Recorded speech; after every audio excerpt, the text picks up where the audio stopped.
नमस्कार दोस्तों, royal maths education classes में आप सभी विद्यार्थियों का हार्दिक स्वागत है। मैं राजीव कुमार आपके लिए लेके आया हूँ हिंदी व्याकरण, जिसमें स्वर और व्यंजन की चर्चा कर रहे थे।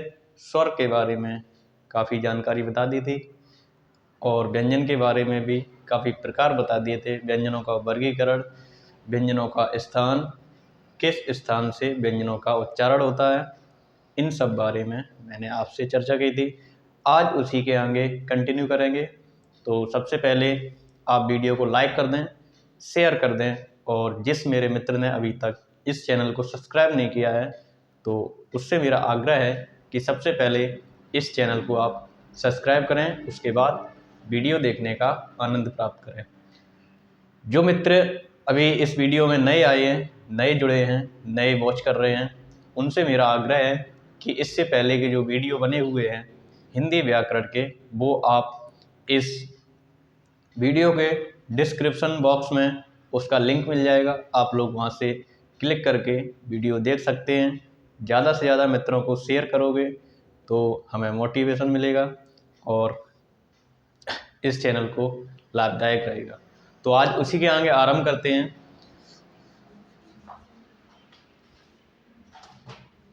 कॉपी पेन लेके बैठेंगे।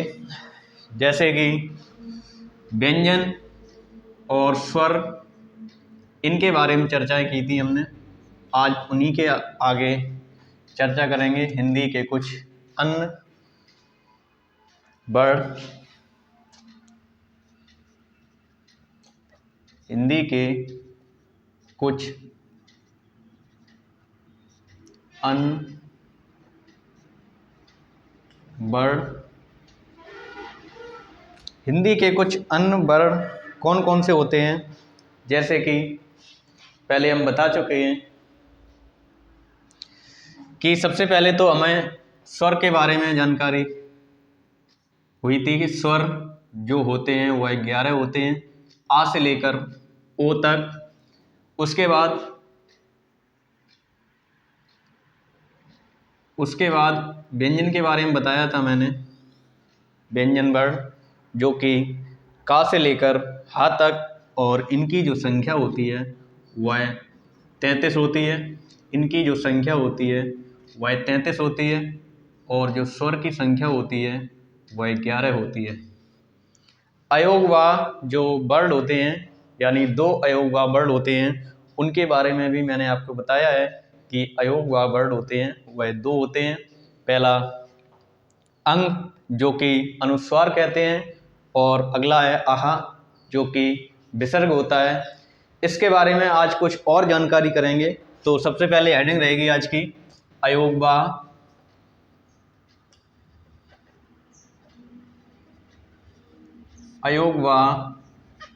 वर्ड। अयोगवा वर्ड सबसे पहले तो इनकी संख्या 2 होती है। इनकी संख्या 2 होती है, और कौन कौन से होते हैं? अंग और आहा। अयोगवा वर्ड की संख्या 2 होती है। पहला है अंग और दूसरा है आहा। अंग का जो उच्चारण स्थान है वह अनुस्वार होता है, यानी इसे लिख सकते हैं अनुस्वार वर्ण, और जो आहा का होता है उसे विसर्ग कहते हैं, या इसे कह लें विसर्ग वर्ण। सबसे पहले अयोगवा का मतलब समझेंगे। अयोगवा का मतलब पहले भी बता चुके हैं हम। आ का मतलब नहीं, योग का मतलब व्यंजन वर्ण के साथ, और वाह का मतलब बहन होने वाले, यानी वे वर्ण जो व्यंजन वर्ण के साथ बहन नहीं होते हैं उन्हें हम अयोगवा वर्ण कहते हैं, और इनकी संख्या 2 होती है। अब ये व्यंजन वर्णों के साथ बहन नहीं होते हैं, तो आखिर में बहन होते किसके साथ हैं? जैसे कि मैं बोल रहा हूं कि व्यंजन वर्णों के साथ बहन न होने वाले वर्ण को अयोगवाह वर्ण कहते हैं। तो अगर ये व्यंजन वर्ण के साथ बहन नहीं होते हैं तो ये बहन होते किसके साथ हैं? बहन का मतलब उनके साथ आना। तो व्यंजन वर्ण के साथ बहन नहीं होते हैं, तो ये स्वर वर्ण के साथ बहन होते हैं। अतः हम पॉइंट लिख सकते हैं इसमें, अयोग वा वर्ण, अयोग वा वर्ण स्वर के साथ बहन किए जाते हैं। अयोग व वर्ण बहन जो किए जाते हैं वह स्वर के साथ बहन किए जाते हैं। इनका व्यंजन वर्णों से कोई मतलब नहीं होता है। तो अगर ये वर्ण जो हैं स्वर वर्ण के साथ बहन होते हैं तो ये आखिर में कितने वर्णों पर बहन होते हैं? तो अयोग व जो वर्ण होते हैं वह 11 वर्णों पर बहन किए जाते हैं। 11 वर्णों पर बहन किए जाते हैं, जो कि स्वर की जो संख्या होती है 11 होती है। तो ये 11 वर्णों पर बहन किए जाते हैं। ये तो बहन करने की बात हो गई। अगर हम कह दें कि जो अयोग व ध्वनियाँ होती हैं या वर्ण होते हैं उनकी संख्या यानी मात्रा कितनी होती है, तो अयोग व वर्ण की मात्रा, अयोग व वर्ण यानी अंग और आहा की मात्रा 2 होती है। अयोग व वर्ण की मात्रा 2 होती है। 2 कैसे होती है? तो छंद में देखेंगे, जब भी छंद पढ़ाएंगे हम उसमें देखेंगे कि मात्रा इनकी 2 मानी जाती है सदैव। अंग और आहा की दोनों की 2-2 मात्राएं होती हैं। उसे एस आकृति से लिख दिया जाता है। अगर जिस वर्ण की मात्रा 1 होती है उसे 1 खड़ी पाई लिख दो और 2 होती है तो उसे एस आकृति से लिख दो। तो ये मित्रों आज हमने अयोग व के बारे में चर्चा की है। अगली हेडिंग रहेगी संयुक्ताक्षर। संयुक्त अक्षर या संयुक्ताक्षर, अगली हेडिंग डालेंगे संयुक्ताक्षर। संयुक्ताक्षर, अब ये संयुक्ताक्षर कौन कौन से होते हैं? संयुक्ताक्षर के बारे में सर आपने अभी तक जानकारी नहीं दी है। ये कौन सा नया शब्द आ गया संयुक्ताक्षर? संयुक्ताक्षर जो शब्द है उसका मतलब होता है संयुक्त अक्षर, यानी अक्षरों का संयुक्त यानी मिश्रित रूप संयुक्ताक्षर कहलाता है। और इनकी संख्या 4 होती है। लिख सकते हैं, इनकी संख्या 4 होती है। संयुक्ताक्षर की संख्या 4 होती है। अब ये कौन कौन से 4 होते हैं?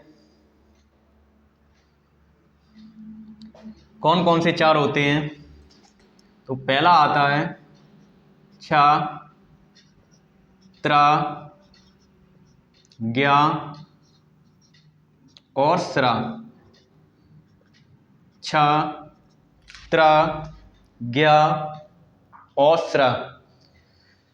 जैसे कि ऊलम पढ़ते हैं, ऊलम के अक्षर ये पढ़ते हैं तो आ से लेकर के ज्ञ तक पढ़ते हैं, लेकिन ज्ञ तक पढ़ते जरूर हैं। उनमें से ये जो 3 वर्ड होते हैं ये संयुक्त अक्षर होते हैं और एक वर्ड स्रा भी होता है संयुक्त अक्षर। तो इनकी संख्या 4 होती है। अब ये जो संयुक्त अक्षर वर्ड होते हैं इनका मतलब होता है कि इनमें 2 छुपे हुए तो वर्ड व्यंजन के होते हैं और एक स्वर का होता है। 2 वर्ण ऐसे होते हैं जो कि व्यंजन से छुपे हुए होते हैं और एक वर्ण यानी स्वर से होता है। इन तीनों वर्णों को मिला करके एक संयुक्त अक्षर वर्ण बनता है। जैसे कि अगर स्रा की बात करें या छा की बात करें तो इसमें छुपा हुआ है का प्लस सा प्लस आ। यानी जो छ होता है वह का प्लस सा प्लस आ के योग से बनता है। आधा का यानी जो जिस पर हलंत लगा हुआ है, आधा सा यानी हलंत लगा हुआ है, और इसमें एक वर्ड होता है आ। इसे ऐसे भी लिखा जा सकता है कि इस जो आ है, ये छोटा आ है, इसको सा में मिला दिया जाए तो ये पूरा बन जाएगा, यानी का पर हलंत रहेगा और जो सा होता है उसका हलंत हट जाएगा। इस प्रकार से भी लिखा जा सकता है। तो जो श्राव छा होता है का प्लस सा प्लस आ के योग से बनता है, अतः हम इस प्रकार से भी लिख सकते हैं, का हलंत लगा रहेगा और प्लस सा रहता है।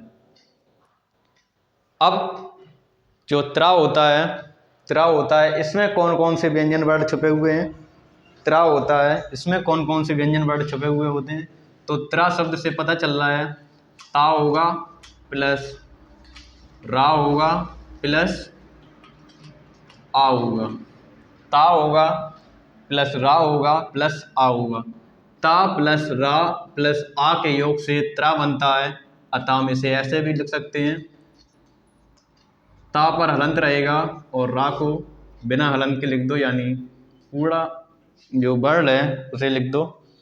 तो त्रा जो होता है वह ता प्लस रा प्लस आ के योग से बनता है, और इसका जो आ का अगर मेल कर दिया जाए रा में तो ये रा पूरा बन जाता है, और इस प्रकार से लिख सकते हैं।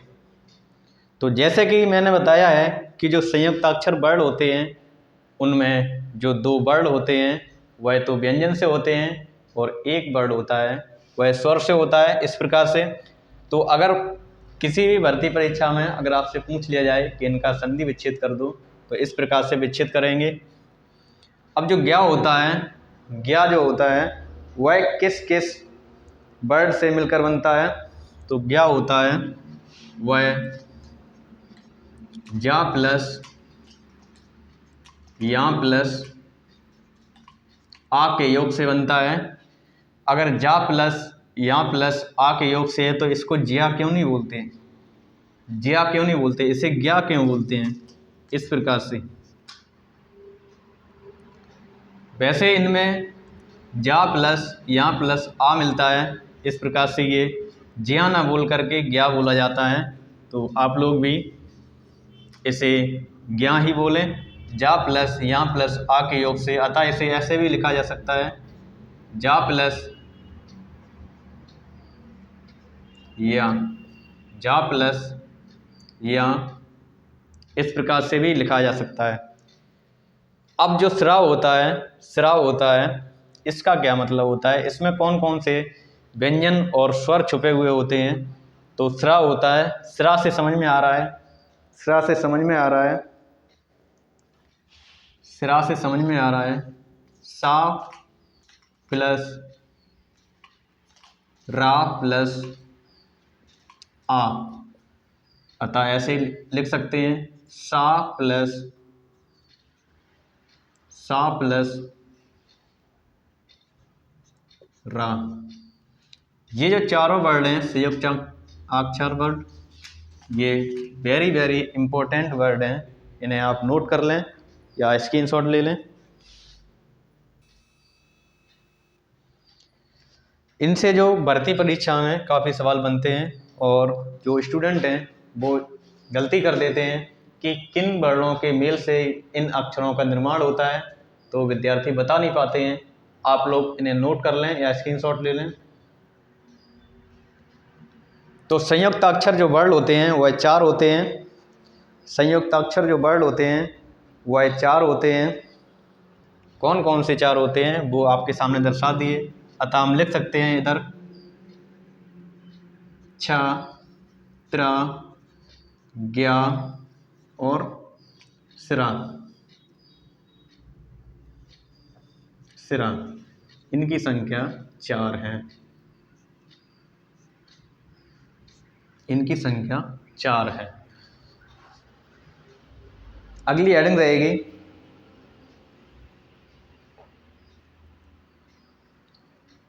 अब इनमें थोड़ी और जानकारी, जैसे इनका उच्चारण स्थान पूछ दिया जाए तो इनका उच्चारण स्थान क्या होगा?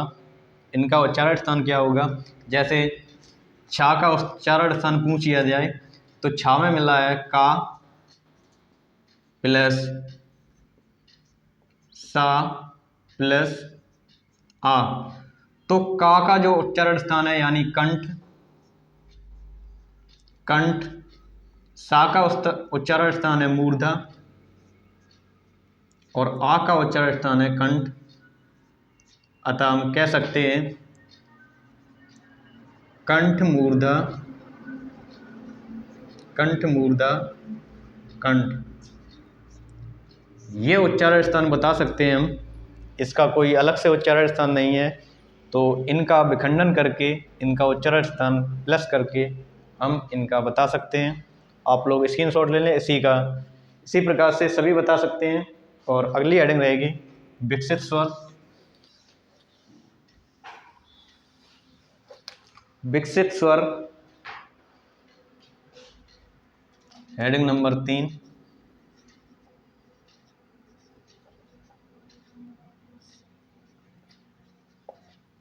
विकसित स्वर या अनुनासिक स्वर या चंद्र बिंदु।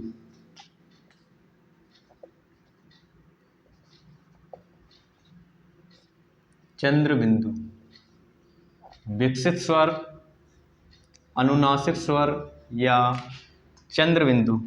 अब ये प्रकार कौन सा आ गया, विकसित स्वर, अनुनासिक स्वर या चंद्र बिंदु। इस प्रकार का जो वर्ड होता है वह एक होता है और वह कौन सा होता है, आप लोगों ने देखा होगा हिंदी में, केवल हिंदी में प्रयोग होता है ये आ।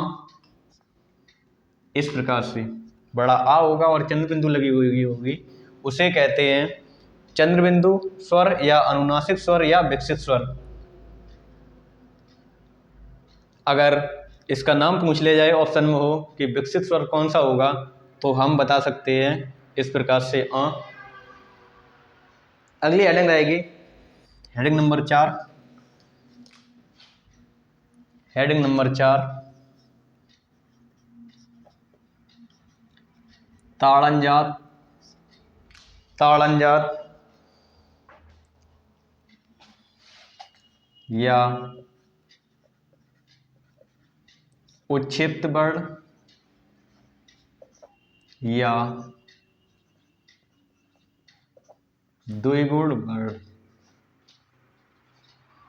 अगली हेडिंग रहेगी ताड़नजात चिन्ह या उच्छिप्त चिन्ह या द्विगुण वर्ण।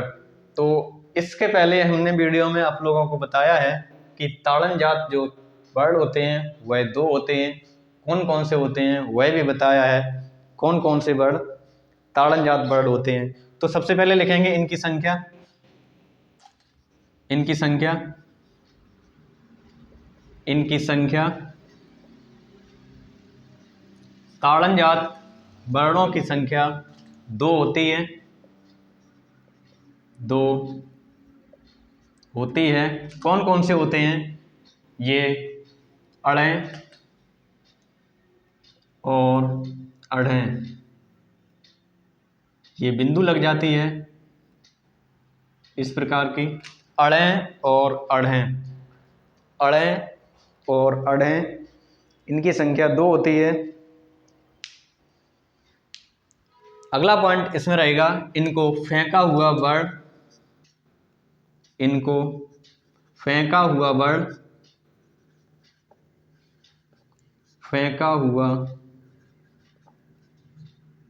वर्ण भी कहा जाता है। इन वर्णों को, इन दोनों वर्णों को फेंका हुआ वर्ण भी कहा जाता है। फेंका हुआ वर्ण क्यों कहा जाता है, क्योंकि इनका उच्चारण जब हम करेंगे, मुख से उच्चारण करेंगे अड़ें और अढ़ें, अड़ें और अढ़ें, तो ऐसा लगता है जैसे कि वर्णों को फेंक रहे हैं, जैसे कि मुख से वर्णों को यानी फेंका जा रहा है, तो इसलिए इन्हें फेंका हुआ वर्ण भी कह देते हैं, अड़ें और अढ़ें। तो इनको फेंका हुआ वर्ण भी कह देते हैं।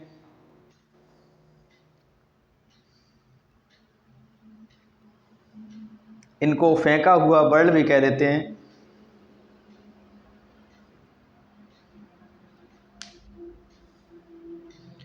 इसमें मुख्य बात ये रहेगी, ये जो दोनों वर्ड हैं इनको स्वर रहित, इनको स्वर रहित वर्ड नहीं किया जा सकता। इनको स्वर रहित वर्ड नहीं किया जा सकता। स्वर रहित का मतलब ये होता है सहित और रहित। सहित का मतलब होता है साथ में और रहित का मतलब होता है अलग हटना। तो जैसे कि इनमें से कोई भी वर्ड ले लें, जैसे कि का वर्ड ले लें, का वर्ड, अगर का को स्वर रहित करेंगे तो इसमें से जो छुपा हुआ आ होता है इसे अलग कर देंगे, तो ये जो हलंत वाला वर्ड छुप गया है ये लिख दिया गया है, ये हलंत लगा के लिख दिया गया है। इसका मतलब है ये जो वर्ड है का, ये स्वर रहित हो चुका है, इसमें से आ को अलग कर दिया गया है। अब इसे अढ़ें और अढ़ें को अगर स्वर रहित करेंगे तो इसका मतलब ये होगा कि ये इस प्रकार से लिखा जाएगा, और इसका मतलब ये होगा ये इस प्रकार से लिखा जाएगा, जो कि वर्तनी की शुद्धि से ये अशुद्ध माना जाएगा। इस प्रकार से हम कह सकते हैं कि इन दोनों वर्णों को, ताड़न जात वर्णों को स्वर रहित नहीं किया जा सकता। स्वर रहित नहीं किया जा सकता।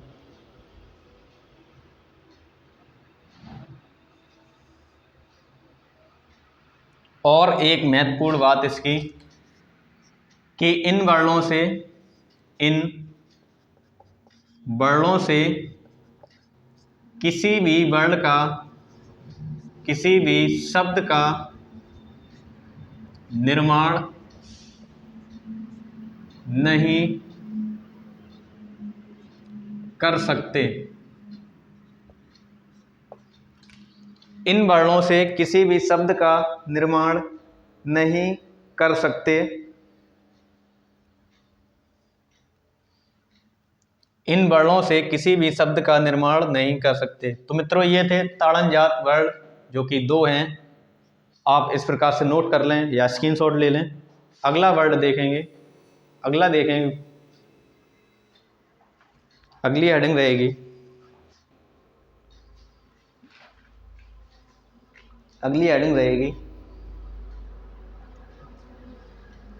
विदेशी व्यंजन। अगली हेडिंग रहेगी विदेशी व्यंजन।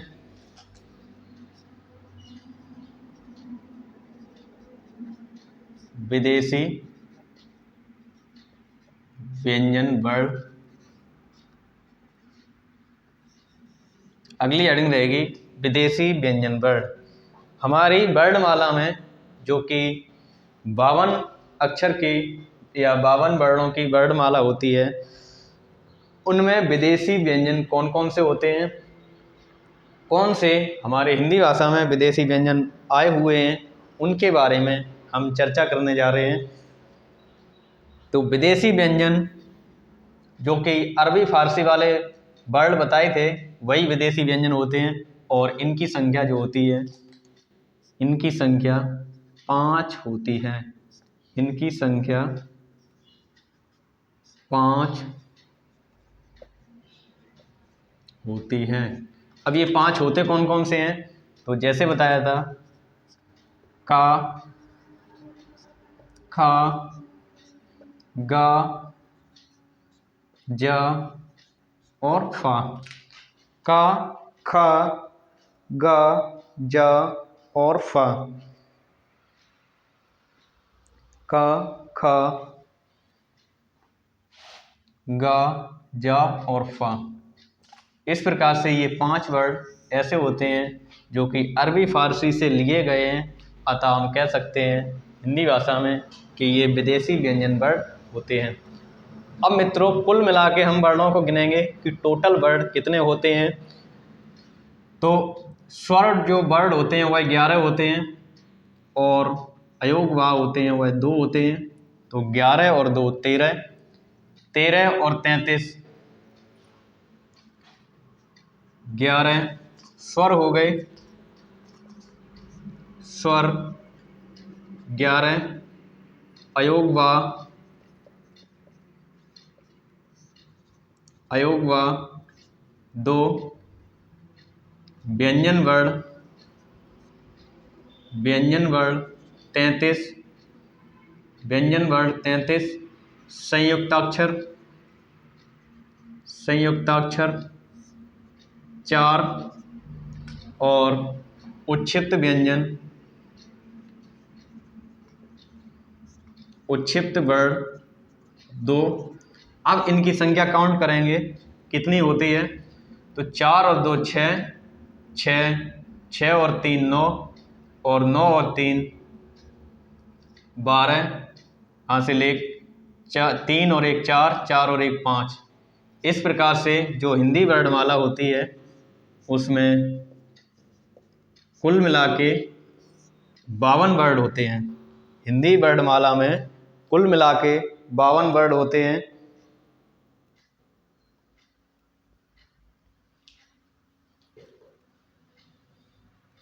हिंदी वर्णमाला में कुल मिला के 52 वर्ण होते हैं। तो मित्रों, आज के लिए इतना ही। मिलते हैं अगले वीडियो में। तब तक के लिए इस चैनल को ज़्यादा से ज़्यादा शेयर कर दें, लाइक कर दें, और जिस मेरे मित्र ने अभी तक इस चैनल को सब्सक्राइब नहीं किया है तो उससे मेरा आग्रह है कि इस चैनल को सब्सक्राइब कर दे, जिससे इस चैनल को मोटिवेशन मिल सके। तो आज के लिए इतना ही। मिलते हैं अगले वीडियो में। तब तक के लिए नमस्कार।